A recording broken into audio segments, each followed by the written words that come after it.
Okay. So this is the story.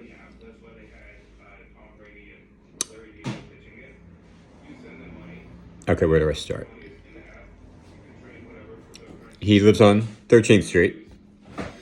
I literally have met him like maybe two times, three times, like very briefly. He seemed very enthusiastic about me, and he was like, he wants a tour of my house, and he'll give me a tour of his house. And I'm like, I'm not really a tour, I'm like touring, giving tours of my house is like, I mean, you can come in my house, but I'm not like, this is my bathroom, blah blah, not my thing. But whatever, yeah, fine. So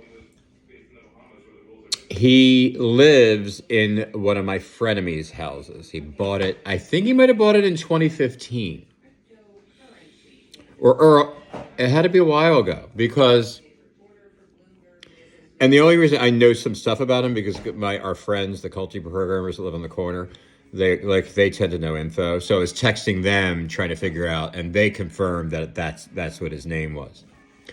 So he lives in my frenemy's house, Eileen Wilder, which is the first red flag that he would buy her house.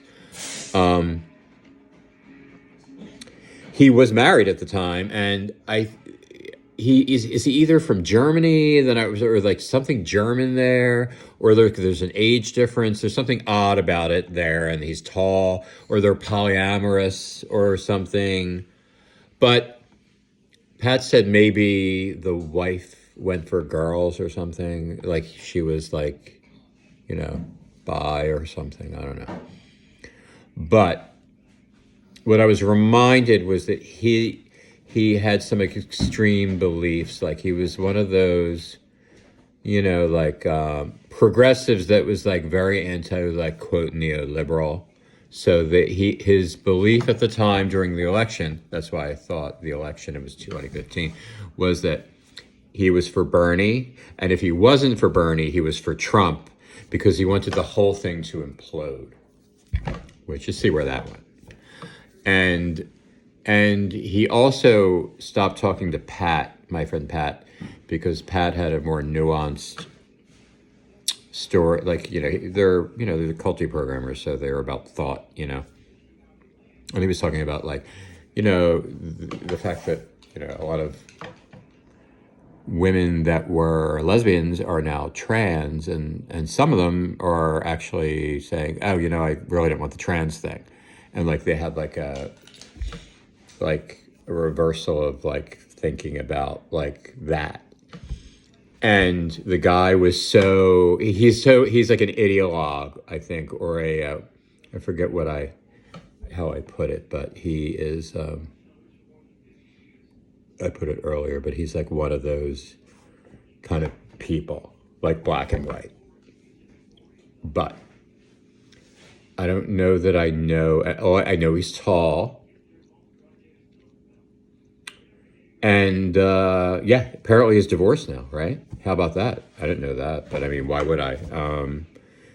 And it's funny because my tenant has that same name, which I can't even pronounce, but he has it as a name that he doesn't use, but he uses the name Cosmo. So that's where I was going down the wrong route. And it always happens when I'm presented with these things, and I'm like, I think one thing, and then it's a total different thing. So that's what I know about the tall gentleman on 13th Street. You know what? I mean, you would be the winner in that combo for me, but I think you're, pretty easy to find great. And maybe he's cool, but I'm like, I don't know. And film critic, does that pay? Does it have a job? Like, what's going on? You want him to, I don't know. So I'm curious so hopefully I'm off from Thursday on for 6 days. So maybe I'll see you at the garden. We'll meet up or whatever. And hope you're having a good night at work. Okay, bye-bye.